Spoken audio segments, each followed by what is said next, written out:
Estamos contigo. Contigo unidos. Contigo y tus problemas. RCR presenta Contigo, la causa R. Muy buenas tardes de este miércoles 16 de marzo del 2022. Estamos contigo, la causa R, un programa que llega a ustedes gracias a Jaime Nestares en la dirección general de la estación, a Wilitza Arcaya en la producción general, a Yahi Pacheco en la producción y en los controles Gregorio González, quienes nos ayudan a hacer posible este programa y llegarles a ustedes. Estamos en el estudio de Radio Caracas Radio, la emisora que vence al silencio, junto a la secretaria general de la causa R, la compañera Andrea Tavares. Muy buenas tardes, Andrea. Buenas tardes, Luis, y buenas tardes a toda nuestra audiencia del programa La Causa R Contigo y a todos los seguidores de Radio Caracas Radio, a quien agradecemos siempre por brindarnos este espacio para comunicarnos con la gente, con los venezolanos y con los caraqueños. Estamos en los preparativos de poder entrar en contacto con José Ignacio Guedes, presidente de la Asociación Causa Democrática Iberoamericana, para tratar el tema del conflicto en Ucrania y sus repercusiones para Occidente, un tema que él domina bastante bien, pero no hemos podido establecer contacto todavía. Andrea, entre todo eso, mientras tanto, a nivel nacional, algo se está removiendo desde el punto de vista del oficialismo, después de esa especie de oasis que ellos encontraron con los enviados norteamericanos. Pareciera que vuelven las cosas a su cauce, no sé si natural, pero en todo caso ya desde Estados Unidos han llegado declaraciones, no sé si producto de la presión de una gran cantidad de senadores republicanos o de la propia opinión pública norteamericana, pero parece que hay un recule por parte del gobierno de Biden en cuanto a su acercamiento al régimen de Maduro, y ya ha habido declaraciones inclusive en el sentido de que no es tan evidente o tan cercano la posibilidad de la compra de crudo venezolano por parte de los Estados Unidos. Jorge Rodríguez siempre suele aparecer en esos momentos, digamos, críticos o difíciles para el régimen, y apareció con una información que no sabemos muy bien cómo interpretarla. Así es. ¿Qué es lo que dijo a fin de cuentas Jorge Rodríguez cuando se refirió a la retoma del diálogo? Luis, yo creo que los venezolanos ya tienen bastante tiempo observando cómo el régimen ha venido progresivamente tratando de construir y alentar su propia oposición. Entonces en eso ha trabajado, se ha esforzado, ha invertido muchísima plata, en la cual, bueno, ha logrado que muchos dirigentes que aparecían en las filas de oposición se prestaran para ese tipo de acuerdos y de negociación y convertirse en esa oposición ajustada a la medida del régimen. A partir del momento en que esa oposición ya o esos sectores pseudo-opositores aparecen con posiciones públicas, entonces el régimen fue a una segunda etapa, que fue tratar de que la posibilidad de esa presión internacional, no solamente de Estados Unidos, sino de la Unión Europea y de muchos otros países aliados en la misma Latinoamérica, hayan estado presionando para que en Venezuela se produjera un espacio de negociación. La segunda etapa de este plan del régimen era que quienes fueran los voceros o la contraparte en ese espacio de negociación fuera precisamente ese sector que ya está acordado previamente con ellos. Cuando la oposición venezolana expresada en la plataforma unitaria comienza a estructurar la delegación que va a estar, digamos, en este espacio de negociación, Entonces hubo, bueno, la gente recuerda ese forcejeo del régimen por tratar de incorporar en esa delegación a estos actores políticos, lo cual obviamente tampoco fue posible porque, bueno, todos los actores internacionales también saben quién es la oposición venezolana realmente. Ahora, cuando se produce este nuevo espacio, ¿no? Este nuevo escenario, obviamente el régimen aprovecha la oportunidad para insistir en que estos sectores se conviertan en los interlocutores de esa negociación, que ya por supuesto no sería una negociación, sino un tema de acuerdos, de cuotas, de negocios, etcétera. Además, las declaraciones de Jorge Rodríguez el día de ayer dejaron muy claro el interés de que se incorporen sectores más allá de lo político, haciendo especial énfasis en el sector económico, lo cual pues no es novedoso tampoco para nosotros, porque ya hemos visto cómo se ha venido formando una élite económica en Venezuela al calor de los negocios con el régimen, y que además ya se pronuncian de una manera muy descarada por el Twitter y por las redes sociales, bueno, prácticamente elogiando este modelo económico fracasado. Y por supuesto la intención es que ellos, que hoy están haciendo negocio con todo este dinero que se lava en Venezuela, entonces quieran ser parte de un espacio de diálogo para precisamente fortalecer y de alguna manera consolidar este régimen que les está dando prebendas económicas. Todo el país ha visto como un régimen que de la boca para afuera habla de socialismo, pero que ha montado uno de los capitalismos salvajes más fuertes que ha habido en el país. Entonces, nosotros en la causa R siempre hemos señalado esto. Nosotros estamos claros quiénes son los interlocutores y quiénes son los actores, y creemos que estos espacios para llegar a una salida política pasan primero por unas elecciones presidenciales libres, transparentes, democráticas, con observación internacional calificada, real, acordada, o sea, que sabemos que son personas que vienen a hacer un trabajo serio de observación y que pueden ayudar a que se cumplan las garantías. Y por eso para nosotros un espacio de negociación empieza por reconocer quiénes son los actores de la oposición venezolana, que están representados en la plataforma unitaria y que están encabezados por el presidente interino de Venezuela, Juan Guaidó. Muy bien, dejaste bien claro el panorama, porque para mucha gente era una incógnita esto que estaba planteando Jorge Rodríguez, y por lo menos ahí tú plasmas la posición de la causa R con respecto a ese tema. Y parece que vamos a cambiar de tema, porque ya tenemos con nosotros a nuestro invitado de hoy, José Ignacio Guedes, presidente de la Asociación Causa Democrática Iberoamericana, quien también es miembro de la Dirección Nacional de la Causa R. Muy buenas tardes, José Ignacio. Un gusto tenerte en el programa, y vamos a entrarle de lleno al tema que es el conflicto en Ucrania y sus repercusiones para Occidente. Te hemos leído muchas veces en los artículos que sueles escribir, inclusive en El País de España y en otros periódicos, tu permanente preocupación por la especie de debilidad que muestran las democracias en el mundo en este momento, y particularmente en el mundo occidental, las concesiones que se le hacen a los autoritarios y la ofensiva del autoritarismo. Y en Ucrania estamos viendo la fase armada de esa diatriba entre autoritarismo y democracia, y cómo el mundo el mundo democrático parece no tener respuesta contundente frente a los ataques al sistema democrático. Buenas tardes. Buenas tardes, un verdadero placer. Un saludo y un gran abrazo a ti, Luis, y a Andrea.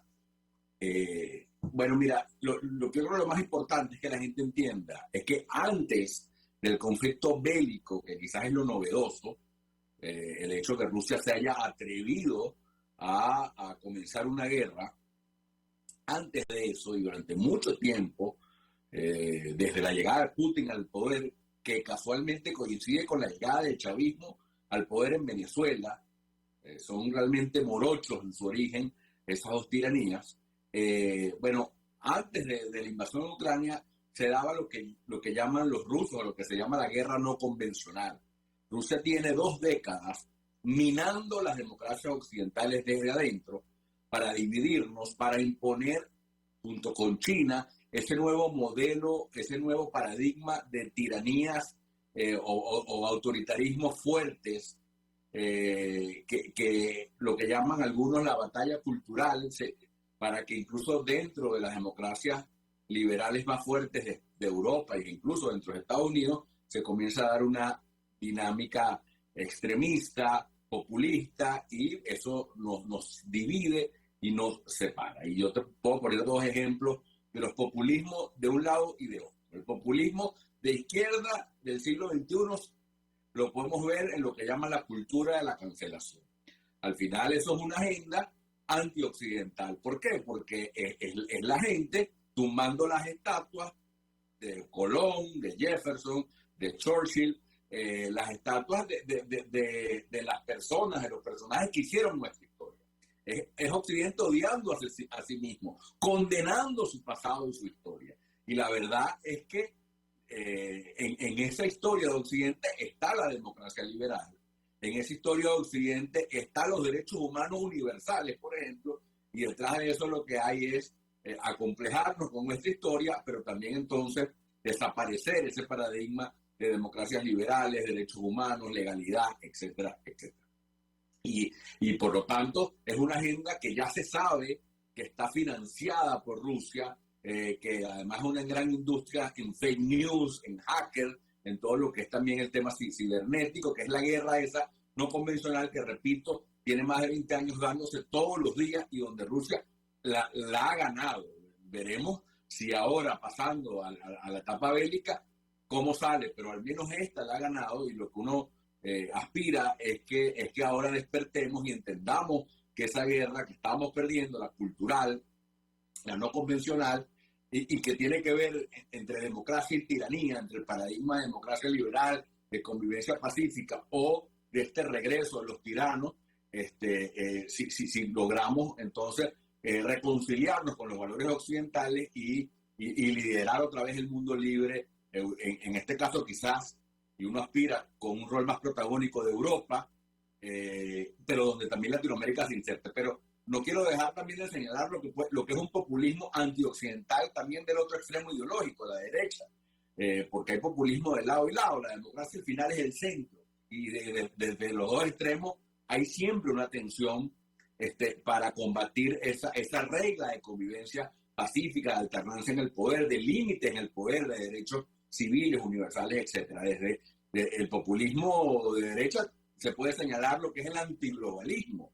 No es casualidad que cuando Rusia invade Ucrania, las noticias del día eran que estaba cerrada la frontera de Canadá y Estados Unidos por unas manifestaciones antivacunas, o noticias como que habían hecho destrozos en la sede de la Unión Europea en Bruselas, protestantes antivacunas. Un sector que creía que el enemigo era Bill Gates, que el enemigo era la vacuna. Imagínate tú, que el enemigo era nada menos que el método científico, nada más occidental que eso.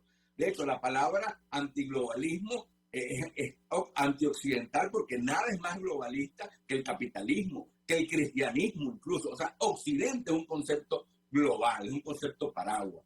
Y un concepto paraguas que ha traído cosas como, repito, derechos humanos universales, democracia liberal, derechos civiles, etcétera, etcétera. Y 200 años en lo que ese paradigma ha tenido vigencia en Occidente, 200 años de un progreso espectacular, del gran progreso, donde se ha generado una clase media que antes no existía, donde ha habido movilidad social y donde la gente, donde hay la mayor justicia posible, porque hay Estado de Derecho, porque hay presunción de inocencia, porque ningún gobernante puede tener tanto poder como para estar por encima de los derechos de la gente.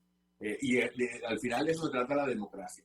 Entonces, lo primero que tenemos que hacer ante esta guerra es entender que existe esa batalla cultural y que claro que tenemos que ser eficientes ahora en el contexto militar, tratar de ayudar a Ucrania para que salga este terror de la guerra lo antes posible, pero esto no se va a acabar ahí. No sabemos, por ejemplo, el día de hoy se habla de algunos acuerdos de neutralidad en Ucrania que pueden ponerle fin a la guerra. No sabemos, pero aunque la guerra en Ucrania se acabe mañana, y yo abogo y deseo eso por humanidad, la batalla de Occidente va a seguir. Y tienen que entender que entre China y Rusia tenemos un enemigo, porque el fin de la historia del que hablaba Fukuyama no existió. Eso era una falacia, era una mentira. La historia no se acaba. Se había dicho que después de la caída del muro de Berlín, bueno, ya la democracia y el capitalismo no tenían antagonismo, no tenían antítesis, con lo cual, bueno, era el triunfo de la historia y se acababa la dialéctica materialista histórica. Y bueno, no nos dimos cuenta que ok, si es verdad que el marxismo fue abandonado, nadie pone en duda el mercado como tal, algunas reglas capitalistas, pero sí siguieron combatiendo la libertad individual, siguieron combatiendo los principios democráticos, entre ellos la separación de poderes, porque no es caso, tenemos que entender que, por ejemplo, la reelección indefinida de los sistemas presidencialistas en Latinoamérica, originada por Hugo Chávez, esa ola, esa pandemia que fue el reeleccionismo indefinido, generó lo que generó en Latinoamérica. Lo que pasa es que Europa y Estados Unidos, al ser Latinoamérica, no le dieron importancia, pero eso comenzó luego en otras latitudes a generar cambios. Y el mismo Putin adoptó esa fórmula ensayada ya en Latinoamérica, originada en Venezuela con Chávez, y él mismo ha modificado la Constitución para poderse reelegir indefinidamente. Eso parece una tontería. Nadie defendió la alternancia democrática como principio, porque ya se nos olvidaron cuáles son los principios democráticos, como ya se olvidó que la presunción de inocencia es un principio y linchamos a la gente con la cultura de cancelación por redes y tantas otras cosas que puedo decir. Pero ese reeleccionismo indefinido en sistemas presidencialistas generaron unos tiranos que primero hubo esta camada en Latinoamérica, algunos de los cuales quieren volver, otros además que siguen estando ahí, muy pocos casos donde ya superaron esa etapa, como el caso de Ecuador, pero eso generó a un Putin emperador, a un Putin, como emperador romano, o zar, si queremos apelar a la historia, zar, palabra que viene además de César, o sea, el nuevo zar que es Putin. Incluso el Partido Comunista Chino tenía hasta hace poco una regla de alternancia dentro del partido. Era una dictadura de un partido único, como es Cuba, pero ellos tenían durante décadas una regla interna en el partido para alternarse al menos en la presidencia dentro del partido, el poder. Y bueno, eso fue una regla que fue modificada también recientemente y Xi Jinping hoy es otro gran emperador, o sea, aún con más poder que sus antecesores que ya eran dictadores. Entonces, si no vemos este contexto cultural y entendemos que Occidente significa el método científico, significa la libertad individual, significa el racionalismo versus los dogmatismos, significa la democracia liberal, los principios de ella, que son la separación de poderes, la legalidad, la alternancia, el pluralismo y la convivencia pacífica. Si no entendemos que esto es lo que está de fondo, bueno, entonces no, y vemos esto como un conflicto armado nada más, creo yo que estaría siendo en vano tanto dolor. Y Latinoamérica tiene ahora el reto de insertarse dentro de Occidente, porque Occidente no puede seguir siendo Europa y Estados Unidos. Latinoamérica es parte de Occidente. Y eso tiene que quedar claro. Uno ve en Europa del Este que los países están tratando de pertenecer a la Unión Europea, porque pertenecer a la Unión Europea es quedar del lado de Occidente, que es el lado de la libertad. Uno ve el alma del conflicto cuando lo ve del lado de allá. Pero en Latinoamérica, que también es así, nadie pone el marco referencial en estos términos y sigue siendo o patio trasero o trastero de Occidente y no se entiende bueno, y si quieres hacemos el ejemplo, así como Putin le da importancia a lo que él llama el ámbito vital desde su perspectiva, uno aspira a que Occidente entienda que su ámbito vital de influencia es Latinoamérica y que no puede seguir consintiendo paradigmas antioccidentales ya con alianzas militares, como es el caso de Venezuela, como siempre ha sido Cuba durante muchas décadas, como es Daniel Ortega, o como incluso algunos pretenden regresar con esos paradigmas de la mano de esos tiranos antioccidentales. Una región, además, que tiene ya datos concretos como que el principal socio de Latinoamérica es China, ya no es Europa, no es Estados Unidos.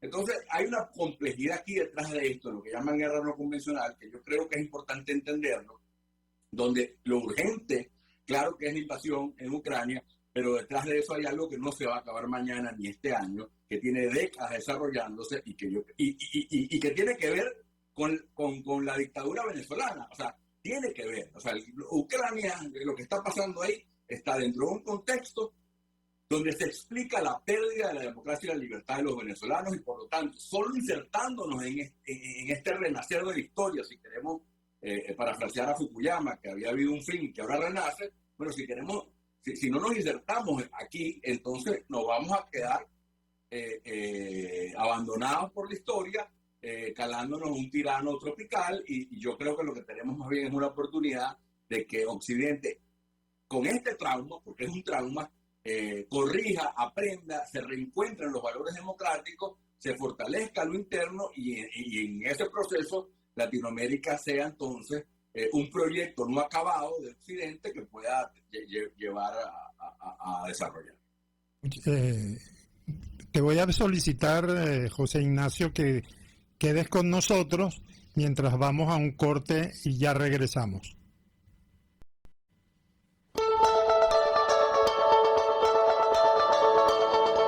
Les estamos presentando Contigo, porque nos preocupan las mismas cosas, solo por RCR 750. Puedes seguirnos en nuestras redes sociales, en Twitter, @RCR750, la radio que se ve.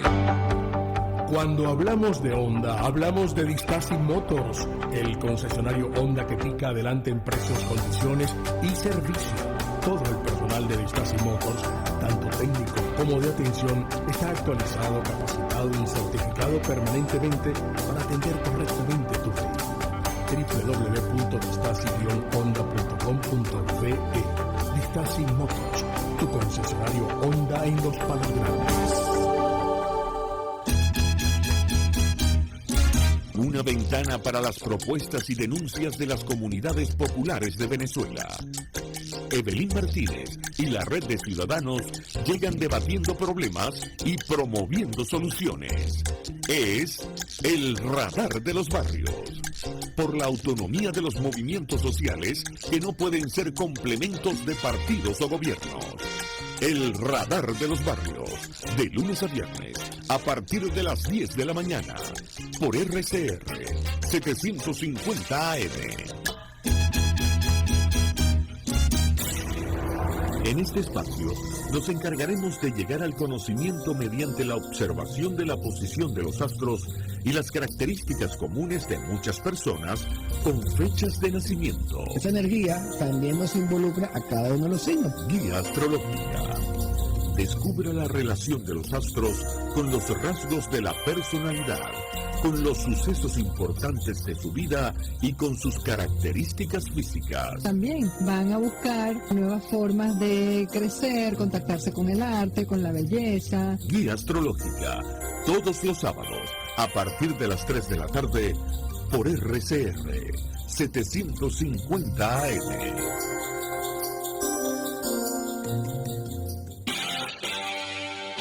RCR 750 AM. Porque lo bueno une.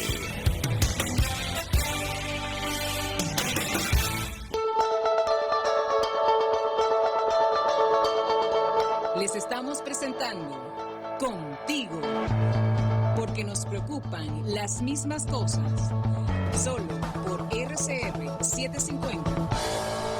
Nuevamente con ustedes en tu programa Contigo, la Causa R. Estamos en los estudios con nuestra compañera Andrea Tavares, secretaria general de la Causa R a nivel nacional. Y como invitado tenemos a José Ignacio Guedes, miembro de la Dirección Nacional y presidente de la Asociación Causa Democrática Iberoamericana, disertando sobre el tema de este actual conflicto en Ucrania, la agresión rusa a Ucrania, que viene a ser el colofón que, como nos explicó José Ignacio en el lapso anterior, producto de un largo trabajo político de minar la democracia occidental. Y no sé, Andrea, pero creo que la forma como José Ignacio planteó el tema no da escapatoria a una serie de preguntas, y sobre todo porque lo hizo tan claramente, que una de las cosas que más me llamó la atención fue cómo explicó la diferencia entre esos conceptos del populismo y del autoritarismo frente a unas democracias que tienen en sí una debilidad. No sé cómo lo percibes. Bueno, yo creo que la clave, veo yo, de lo que acaba de explicar José Ignacio, está en ese tema de la guerra cultural no convencional. Yo creo que efectivamente, como él lo ha explicado, y desde hace muchos años se viene construyendo una narrativa antioccidental que en definitiva es una narrativa contra la libertad, contra un modelo político, social, que realmente garantiza pues derechos y garantiza alternancia, garantiza debate, garantiza participación, ¿no? Entonces, yo veía, José Ignacio estaba hablando de la guerra cultural no convencional, y yo inmediatamente recordaba toda la estrategia de los chinos con lo que se ha llamado el soft power, cómo nos fueron penetrando culturalmente, y entonces luego aquí en Latinoamérica estos regímenes que se fueron instaurando, cómo fueron entonces priorizando ese mensaje cultural. Empezamos a sustituir incluso las parrillas de nuestros programas de televisión, de nuestros programas de radio, a sustituir, a ver, una cultura y un modelo político distinto, y se fue permeando en una transculturación muy muy intensa, financiada por estos regímenes, y por supuesto acordada entre ellos en estrategias diseñadas en el Foro de Sao Paulo, por ejemplo. Y si alguien ha alertado sobre eso en su momento fueron los venezolanos, que ya venían observando cómo se venía haciendo este entramado, y le venía alertando al mundo occidental sobre estos peligros. Y todavía hoy, cuando vemos el caso de Ucrania y la relación y la vinculación tan estrecha que tenemos los venezolanos con ese tema, por lo que significa el mismo enemigo y estar dentro de esa estrategia, es un momento propicio para que nosotros le volvamos a decir al mundo, oye, o sea, esto no está pasando en un lado del continente, esto está pasando en el planeta, y todos tenemos que lograr un espacio unitario para combatir este plan de esta guerra cultural no convencional, que bueno, ahora se transformó en una confrontación bélica en Ucrania, pero como el mismo presidente de Ucrania lo ha alertado, o sea, no faltará mucho tiempo para que las bombas rusas, e incluso hasta las chinas, podrían empezar a impactar en otros países. Y hoy, en su alocución en el Parlamento, en el Senado de Estados Unidos, se lo solicitó directamente a Biden y le dijo: espero que te conviertas en el líder de la paz. Y convertirse en el líder de la paz es convertirse en el líder que defiende la democracia y todos los valores occidentales que allí están expresados. Yo quisiera preguntarle a José Ignacio, ¿cómo ve? Yo tengo muchos amigos que me llaman y me dicen, Andrea, ¿tú en serio no sabes cuál es la visión ideológica de los ucranianos, y que son unos nazis, y que allí no todo es blanco y negro como ustedes lo pretenden mostrar? Ese nacionalismo extremo que hay en los ucranianos, y que no lo quieren ustedes asumir o aceptar, y más bien colocan al malo a Putin como el malo de la película. Yo quisiera, cómo preguntarle a José Ignacio cómo ve él este argumento que hay algunos sectores de la izquierda del mundial que no necesariamente son digamos afines a estas prácticas de extrema izquierda, pero que tienen dudas sobre un respaldo unánime a Occidente con esta lucha, porque todavía hay un argumento ideológico allí sobre la visión de Ucrania y sus vinculaciones a un nacionalismo extremo. Bueno, pues son los complejos, Andrea. Pues claro, esta guerra simétrica antioccidental nos genera complejos. Cuando tú ves a alguien tumbando una estatua de Colón o de Churchill, es un occidental acomplejado, o sea, odiándose a sí mismo. Siempre ha habido un sector así que le ha generado complejo el triunfo de la democracia liberal, porque la verdad que la democracia liberal es lo que es. Las libertades individuales, lo que ya dijimos, el capitalismo, etcétera, y bueno, de alguna manera, vamos a decir, son las viudas de eso, que con todos sus derechos ven la historia diferente.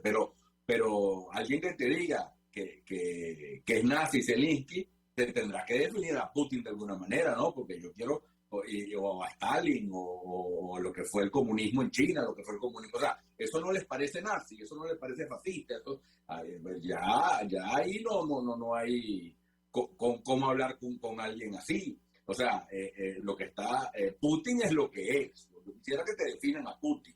Lo otro estará por verse. En cualquier caso, lo que quiere Ucrania o el gobierno ucraniano es pertenecer a Europa. Ya la sola voluntad de pertenecer a Europa es ser democrático, porque Europa no te acepta si no tienes unas reformas democráticas. Entonces, no queda duda con ese hecho que lo que quiere Ucrania es ser europeo, y eso significa abrazar la democracia liberal. Y lo que no quiere Putin es que Ucrania haga eso y que quede del lado de las tiranías que le puedes poner, si son comunistas, si son fascistas. Es lo mismo en este aspecto. Pero es parte de la batalla cultural. Fíjate, y en la que caemos, porque la gente que quiera ver esto al revés está en su derecho, pero a veces los demócratas o los que creemos que somos demócratas y que luchamos por la libertad, caemos en contradicciones que son las que más me preocupan. Antes que estallara la guerra, la gente veía en Putin el referente del hombre fuerte, de estadista, de la persona que sí, que por más que será autoritario, pero bueno, el tipo está hecho para las circunstancias. Lo tenían como un referente de Napoleón, pues, el tipo Napoleón. Y a Zelensky lo veían como, bueno, es un loquito. No el hecho que le dijeran nazi o no, es que lo veían como un comediante, como lo subestimaban. Entonces, cuando tú ves que un occidente antes hablaba con orgullo, Ronald Reagan era un actor que fue presidente, porque esa es la democracia, que un actor de Hollywood puede ser presidente de la principal potencia del mundo. Bueno, ahora eso nos acompleja y nos parece es una debilidad. Y al tirano, al loco tirano, bueno, ya nos empieza a parecer bien. Y de esa guerra caemos cuando mandamos memes, cuando mandamos un meme poniendo a Putin con el pecho al aire, como que todopoderoso, y un meme donde pueden poner a Biden, por ejemplo, dormido. Esa batalla cultural la perdemos hasta en los memes, porque es que Rusia es una gran generadora de fake news, de posverdad, de hackeo. Se sabe ya que Rusia estuvo detrás del Brexit, se sabe ya que Rusia estuvo en Francia, interviniendo en la elección de Francia en contra de Macron, en el tema de Estados Unidos con Putin. Todo eso es verdad, porque estimula esas premisas antioccidentales para dividirnos. Y bueno, el hecho que Inglaterra o que Gran Bretaña, que el Reino Unido se separara de Europa, en teoría debilitaba a Europa, y él lo estaba haciendo de esa forma. Y fíjate las herramientas que usa, que es que eso está ahí. Yo lo que aspiro es que lo veamos, ¿no? RT tienen un canal de televisión mundial, mientras tú ves que en Occidente nos peleamos porque unos odian a CNN, los otros odian a Fox News, donde no hay referentes, porque ya no creemos ni en lo que dicen los medios tradicionales, ya tampoco creemos en lo que dicen los medios digitales, porque hay demasiada fake, etcétera. Un Occidente que no tiene referentes noticiosos. Bueno, Rusia tiene el canal de televisión más global del mundo en este momento, que se llama RT, donde generan desinformación, y eso está en todos lados, en Latinoamérica en todos lados, en Europa en todos lados, ahora lo comienzan a vetar. Pero ¿cómo dejamos que eso llegara hasta ahí? Y por eso es que te pueden repetir a alguien, bueno, el discurso de Putin lo suscribe a alguien, un incauto que diga, no, que es que fulanito es nazista. Bueno, porque tiene un aparato propagandístico totalmente aceptado, que además lo abrazamos, y nosotros, en cambio, no creemos en nuestros medios, no creemos en la vacuna. O sea, ese Occidente, cuando acá un Occidente que salió de la peste, que cuando salió de la peste negra, la peste negra en Europa, en Euroasia, generó lo que después se llamó el Renacimiento y la modernidad. Se desató la ciencia a partir de un problema. O sea, ¿cómo pasamos de eso a este negacionismo conspirativo en que nos estamos peleando entre nosotros y dejamos entonces que este totalitarismo, neototalitarismo, con herramientas además del siglo XXI, de plena revolución digital, haya ganado todo el terreno que ha ganado? Entonces, que esto nos sirva, porque luego tenemos la otra gran paradoja, que es, yo tengo años escuchando, no, Rusia, no te preocupes por Rusia, no te preocupes que ellos tienen el Producto Interno Bruto, el PIB, el PIB, igual que Italia, como diciendo, eso ya no es una potencia. Bueno, ¿cómo no va a ser una potencia nada más con la extensión territorial que tiene, con las armas nucleares que tiene? O sea, todo lo que nos están diciendo ahora para justificar que no puede enfrentarse directamente. Bueno, ¿por qué antes lo subestimaban? ¿Y cómo subestimas tú a alguien que además te está ganando el discurso globalmente, que te está amenazando todos los días? Entonces pasamos de subestimarlo ahora a decir, no, bueno, lo que pasa es que ahora sí le reconoce los peligros que antes no le veía porque lo medía simplemente por el Producto Interior Bruto. Y entonces la paradoja es, bueno, si Occidente es superior a Rusia militarmente, porque por eso lo subestimaban, bueno, pero ahora que llegó la etapa militar bélica, Occidente no está dispuesta a enfrentarse militarmente. Bueno, entonces es una paradoja. ¿Para qué invertiste todo? O sea, toda tu estrategia fue de superioridad militar, no hiciste la guerra cultural, no hiciste el tema comunicacional, no hiciste todo lo otro, lo abandonaste, te dedicaste solo a lo militar, pero cuando llegó lo militar tú no lo usas. Entonces, bueno, la verdad es que es una gran paradoja. Si esto no nos hace reflexionar, porque la guerra no es en Ucrania, por lo menos hay conciencia de que es un tema global, más allá que se pueden hacer una cosa u otra. Pero hay guerras dentro de esta guerra. Está la guerra por la verdad, la guerra de comunicación propagandística, que es muy importante, que si todas las guerras las tienen, pero ahora en el siglo XXI eso tiene una dinámica distinta. Está la guerra económica, que a mí me parece bien, las sanciones, etcétera, son herramientas, pero son necesarias, pero no necesariamente son suficientes. A veces uno tiene la sensación que las sanciones económicas la usan como el que prende una vela, o sea, como el que se porta mal toda la semana, va el domingo a misa y prende una velita y ya, pues después se vuelve a portar mal. O sea, que son sanciones que yo hago porque no estoy dispuesto a hacer lo otro tampoco. Entonces yo creo que son necesarias, y además es un tablero complejo, es un tablero donde China todavía tiene un poder que todavía no sabes cómo se decanta, pero bueno, en cualquier caso es un tablero, el económico, está el militar, el bélico, que hasta ahora lo que se sabe es que Occidente estableció una frontera. Hay como un nuevo muro de Berlín, que es la OTAN, la frontera de la OTAN. Bueno, de aquí no pasa. Bueno, ojalá. Con Hitler pasó más o menos lo mismo. Bueno, deja que se agarre esto, que se agarre aquello, porque bueno, tú sabes, ellos antes de la Primera Guerra también ahí hablan alemán. O sea, los mismos argumentos que se están usando ahora, como que si se nos olvidó la historia de hace menos de 100 años, y bueno, y creyendo que bueno, de ahí no va a pasar. Yo creo que todos los expertos dicen que sí va a pasar, que Putin va a llegar hasta el final y que al final vamos a tener que pasar a la ofensiva, pero no solo militarmente, unidos, que son lo más importante, unidos en torno a ese concepto paraguas que se llama Occidente. Pero para eso hay que hacer mucha pedagogía y educación que tenemos décadas sin hacer, porque creímos que la historia se había acabado con el fin de la historia, y que la gente entienda qué es la democracia, cuáles son sus principios y por qué es el único sistema conocido en la historia de la humanidad que genera progreso, que genera justicia, que genera convivencia pacífica, y bueno, y sobre todo que permite que los ciudadanos tengan derechos individuales porque el poder está limitado. Yo creo que esa es la clave para entender.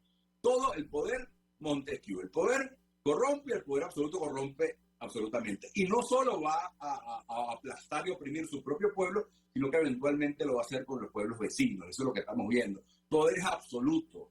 Poder es absoluto. El poder absoluto de Maduro, que es el mismo poder de Putin. Y hasta que no haya democracia, que al final es que se limite el poder para que las personas tengan derechos fundamentales, pues entonces seguiremos episodios como este. Occidente, ¿qué es Occidente? El mundo libre. ¿Qué es el mundo libre? Bueno, donde el paradigma es la democracia liberal, con principios como el método científico, como el pensamiento crítico, como el capitalismo, ¿por qué no? Como el progreso, libertad de expresión, todo eso, ¿no? De derechos civiles, derechos humanos universales, etc.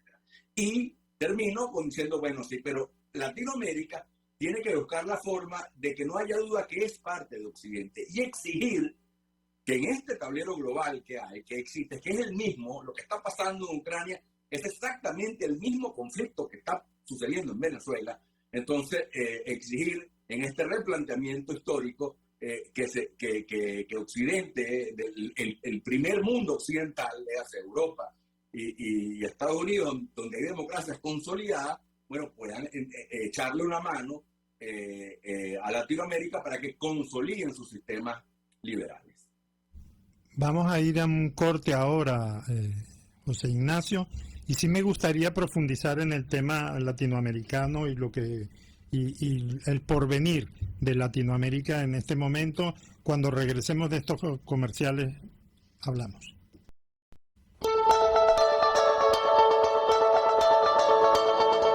Les estamos presentando Contigo, porque nos preocupan las mismas cosas. Solo por RCR 750. Puedes seguirnos en nuestras redes sociales. En Twitter, @RCR750, la radio que se ve. Moisés Naim en Efecto Naim. Hola, soy Moisés Naim desde Washington. Conéctese a rcr.tv. También nos puede seguir por @Efecto Naim en Twitter. Y estamos en Facebook y en Instagram. Y no olvide que puede disfrutar todos los contenidos del programa cuando usted quiera, suscribiéndose a nuestro canal de YouTube. Nos vemos en la radio. Los miércoles y viernes a las 7 de la noche. Solo por RCR 750 AM. Amigos, nace un nuevo concepto de farmacia en Venezuela. Farmacia CVS y más. Todo lo demás.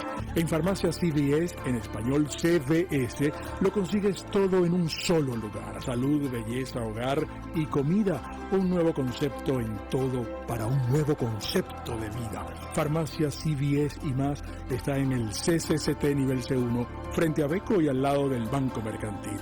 En Instagram, FarmaCVS, Farmacia CVS y más. Todo lo demás.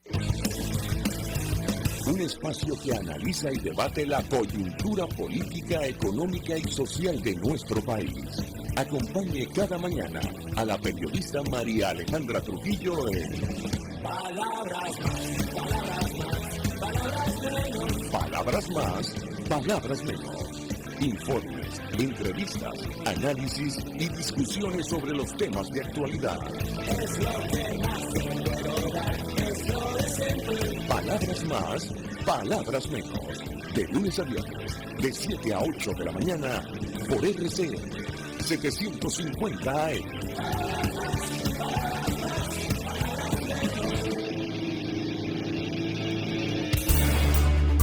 Voz de América. Información precisa, completa, veraz, objetiva e independiente. Directo a tu pantalla. De lunes a viernes, a las 2 de la tarde, por RCR 750.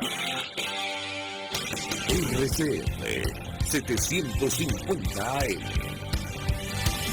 Porque lo bueno une.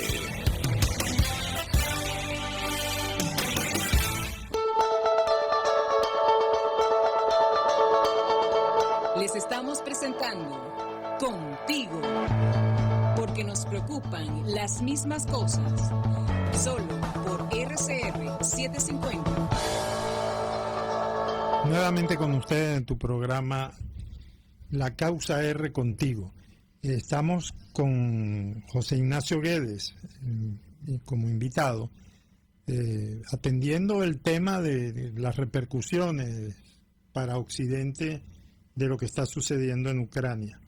Y hace un rato comentabas, José Ignacio, algo que me llamó poderosamente la atención, y es que tú decías que Latinoamérica tiene que insertarse en Occidente.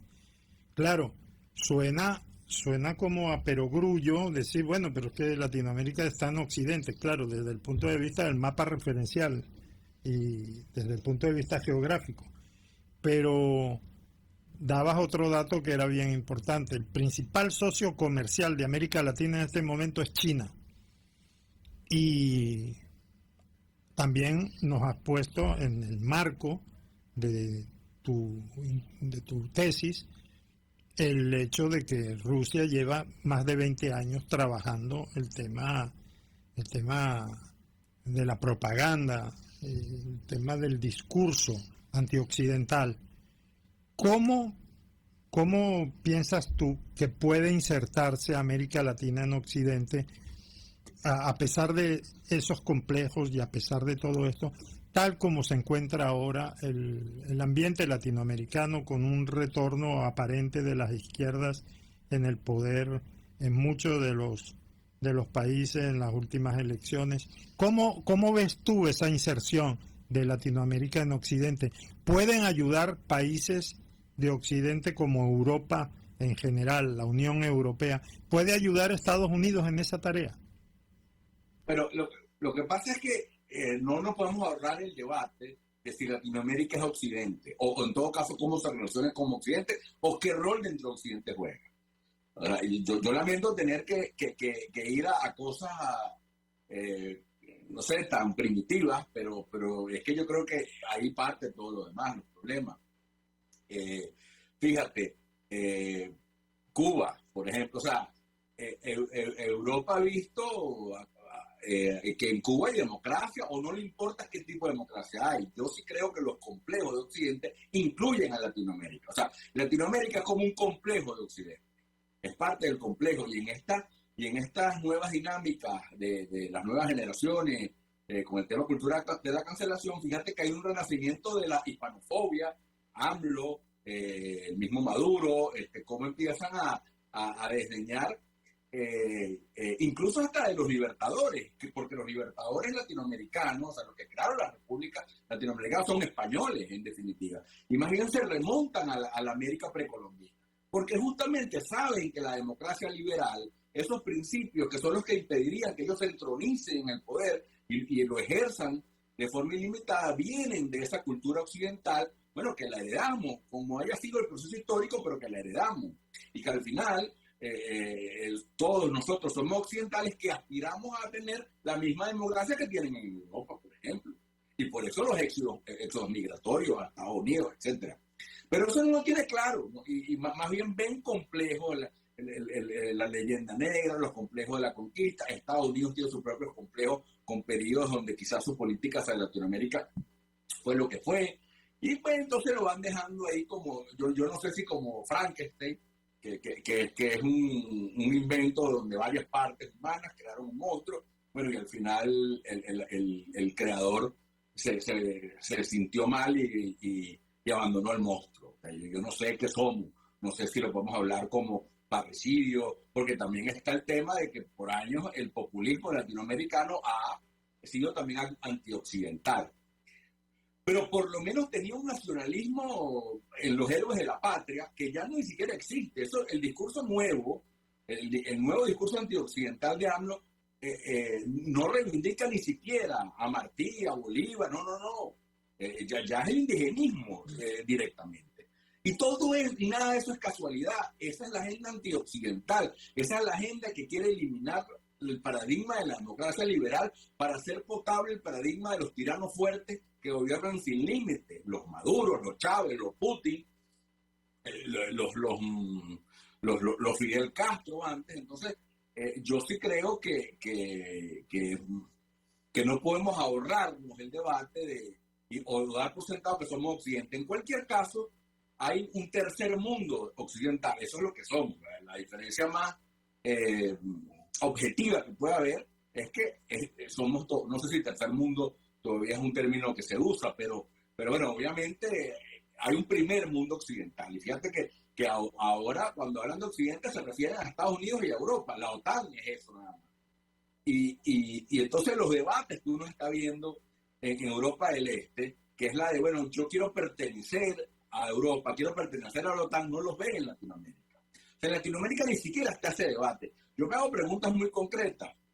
¿Por qué la OEA y la Unión Europea no tienen más relaciones institucionales? Porque la única manera de que Latinoamérica se inserte en Occidente sería a través de la OEA. No hay ningún otro canal institucional que nos una en torno a unos principios, a una agenda.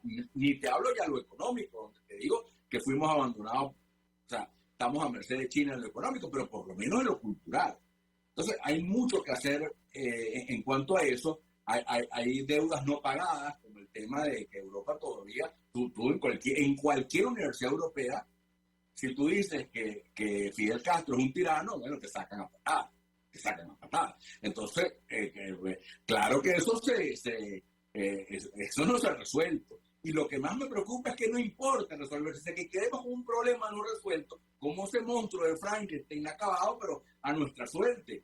No, vamos a hablarlo. O sea, vamos a hablarlo. Y nosotros tenemos que ser los primeros de que nos vean un contexto global. Porque el paradigma que se está imponiendo en Latinoamérica hoy y en Venezuela en este momento es el de, mira, las democracias son débiles. O sea, ya esto no es como antes. Aquí lo que necesitamos es un hombre fuerte, lo que antes se llamaba el realmente necesario, o sea, esas cosas que también están intrínsecas, o tiranos ilustrados, como una vez también fue Napoleón, etcétera. Pero ahora hay un renacer de ese paradigma que ven en China y en Rusia modelos mucho más eficientes económicamente. Entonces la gente que simplifica todo en términos económicos, que para mí es un gravísimo error, porque lo económico es consecuencia de lo político y no al revés, pero la gente que simplifica todo en términos económicos está viendo en China y en Rusia mejor paradigma que Europa y Estados Unidos. Porque cuando volteas a Estados Unidos, la agenda antioccidental que se está dando ahí con la batalla ideológica te pone ya en términos de que gobiernan los demócratas no es democrático, o que gobierne Trump tampoco es democrático. O sea, se rompió incluso en las democracias más fuertes lo que antes había, que era esa alternancia. En Estados Unidos tienen 200 años de alternancia, pero de hace un tiempo para acá esa alternancia es traumática. Bueno, ahí está la democracia debilitada. Por eso es que muchos de ellos ven en Putin un modelo a seguir. Y por cierto, en Putin converge tanto esa izquierda extrema, Andrea, que compra su narrativa con la nostalgia del comunismo, como ahora la derecha, la extrema también me refiero, que ven en Putin este régimen conservador, que gobierna con la iglesia al lado, y que no genera derechos como respuesta a la agenda, en todo caso, liberal. Pero al final el dilema es el mismo de toda la vida: democracia o dictadura, o mejor dicho, tiranía o democracia, o libertad y opresión o despotismo, etc. El de toda la vida, el dilema clásico. Entonces, si lo vemos de una perspectiva ideológica, lo que hacemos es abonar esa agenda antioccidental para dividirnos, para creer que si gobierna fulanito se acaba el mundo, y cuando en la democracia es esa, que no importa que gobierne fulanito o sutanito, la gente vive más o menos igual porque va a tener los mismos derechos. Eso al final es la democracia. José Ignacio, hemos llegado al final del programa con mucha tela por cortar. Espero que podamos tenerte en este programa, porque el tema es fascinante y además creo que es lo suficientemente didáctico como para ponernos en autos, y te agradecemos muchísimo tu participación. Sí, se quedó corto el programa. Sí, quedó corto. Nos quedamos con ganas. Además, muy buenas tardes a todos nuestros oyentes. Hasta el próximo miércoles. Y a ustedes específicamente. Un abrazo. Un abrazo, José Ignacio. Muchísimas gracias. José Ignacio, saludos.